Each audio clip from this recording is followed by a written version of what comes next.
കടപ്പാടെന്നോ ബാധ്യതയെന്നോ വിളിക്കാവുന്ന ഒരു ബന്ധം ഞങ്ങൾക്കിടയിൽ ഇല്ലായിരുന്നെങ്കിൽ സത്യമായിട്ടും ഞാൻ നിന്നെ ഉപേക്ഷിക്കില്ലായിരുന്നു.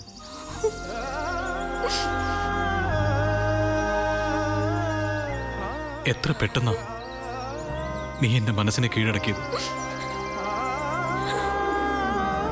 എനിക്ക് കിട്ടിയ ഭാഗ്യം എന്നൊക്കെ എല്ലാരും പറയുമ്പോ പണ്ട് ഞാൻ പരിഹസിക്കുമായിരുന്നു. പക്ഷേ ഇപ്പൊ എനിക്കറിയാം അതായിരുന്നു സത്യമൊന്ന്.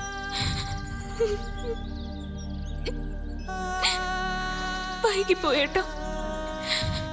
ഇനി ഏട്ടൻ പറയുന്ന ഓരോ വാചകവും എന്നെ വേദനിപ്പിക്കുക മാത്രമേ ചെയ്യൂ. പിരിയാൻ തയ്യാറാക്കി ഉടമ്പടിയിൽ ഒപ്പുവെച്ചിട്ടാ നമ്മളിവിടെ എത്തിയിരിക്കുന്നത്. ഈ താലിയുടെ ബലം, അവകാശം, അതൊക്കെ ആ ഒരൊറ്റ ഒപ്പോടെ ഇപ്പൊ ഇല്ലാതായി. ഒരർത്ഥത്തിൽ തികച്ചും അന്യരായ രണ്ടുപേരല്ലേ ഇപ്പൊ നമ്മൾ. അങ്ങനെ ഒരിക്കലും എനിക്ക് ചിന്തിക്കാൻ പറ്റില്ല. നീയും ഒത്തു കഴിഞ്ഞ ദിവസങ്ങളാ എന്റെ ജീവിതത്തിലെ ഏറ്റവും നല്ല ദിവസങ്ങൾ. അതിന്റെ വില അന്ന് ഞാൻ അറിഞ്ഞില്ല. പക്ഷേ ഇപ്പൊ എനിക്ക് തിരിച്ചറിയാം ഓരോന്നും, ഓരോ തെറ്റും.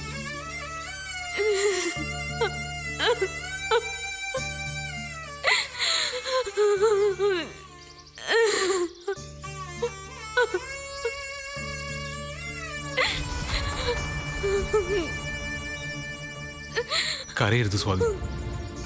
നീ കരയുന്നത് എനിക്ക് സഹിക്കാൻ പറ്റില്ല. കരയാതെ ഞാൻ എന്ത് ചെയ്യും? ഞാൻ തനിച്ചായി പോയില്ല ഏട്ടാ. നല്ലതൊന്നും എനിക്ക് ലഭിച്ചിട്ടില്ല, ഒരു നല്ല ഓർമ്മ പോലും. മനസ്സിൽ എപ്പോഴും ഈ മുഖമുണ്ട്, അതെന്നും ഉണ്ടാവുകയും ചെയ്യും.